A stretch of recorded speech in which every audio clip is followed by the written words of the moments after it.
Hi everyone, welcome to my channel. నా పేరు Janaki.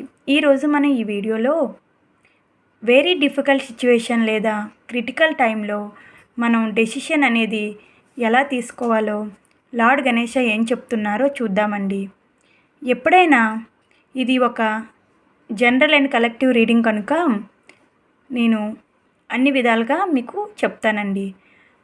Even మనం ఒక జాబ్ పరంగా లేదా ఒక రిలేషన్షిప్ పరంగా మన 100% ఎఫెక్ట్ అనేది పెట్టేటప్పుడు సొల్యూషన్ అనేది మనకి మినిమం 50 లేదా అంతకన్నా అబవ్ అనేది సొల్యూషన్ రావాలండి.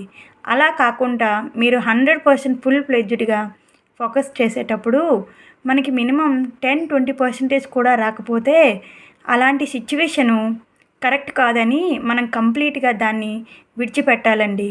అలా విడిచిపెట్టకుండా దానికే మనం స్టిక్ అయ్యి ఇయర్స్ మనం అలా ఫాలో అవుతూ చేస్తూ ఉంటే మన లైఫ్తో పాటు మన చుట్టూ మనం నమ్ముకున్న మన ఫ్యామిలీస్ కానీ మన ఫ్రెండ్స్ కానీ చాలా సఫర్ అవుతారని లార్డ్ గణేష చెప్తున్నారండి. ఏమంటారు ఫ్రెండ్స్?